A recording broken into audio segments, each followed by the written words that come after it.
Harga beras premium di Pasar KM5 Palembang kembali mengalami kenaikan secara perlahan. Pekan ini, harga beras premium kemasan 5 kg naik sebesar Rp1.000 dibandingkan pekan sebelumnya.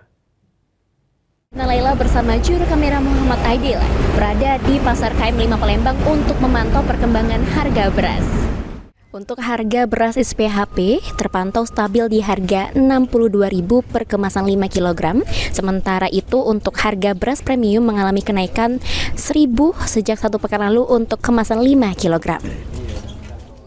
Baik pemirsa PEL TV, saat ini saya sedang berada di warung Bu Ina dan sekaligus langsung ngobrol sama Bu Ina di siang hari ini. Bu, bagaimana update harga terkait beras pada hari ini?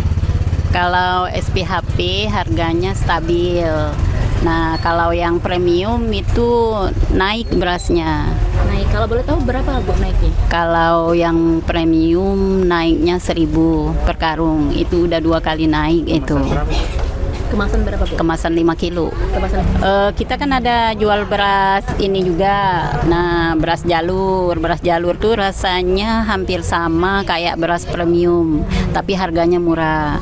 Kalau yang beras jalur harganya 14.500 1 kilo. Kalau yang patin ya, yang premium patin, topi koki, selancar itu 16.000 harganya per kilo. Kalau per 5 kilo dia 76. Saat ini saya sedang bersama Yu Yeni. Ya, selamat siang. Saya mau nanya terkait update harga beras pada hari ini. Untuk hari ini harga beras 5 kilo, 10 kilo dengan 20 ya. Untuk 5 kilo di beras premium itu di harga mulai dari 76 sampai 77.000 per 5 kilo ya. Untuk yang 10 kilo itu mulai dari harga 147 sampai 151 per 10 kilo dengan berbagai macam merek ya. Untuk yang 20 itu mulai dari harga 295 sampai 297 per 20 kilo deh. Kalau untuk yang SPHP? Untuk SPHP beras pemerintah itu normal harganya ya. Harga jual mulai dari harga 61 sampai 62.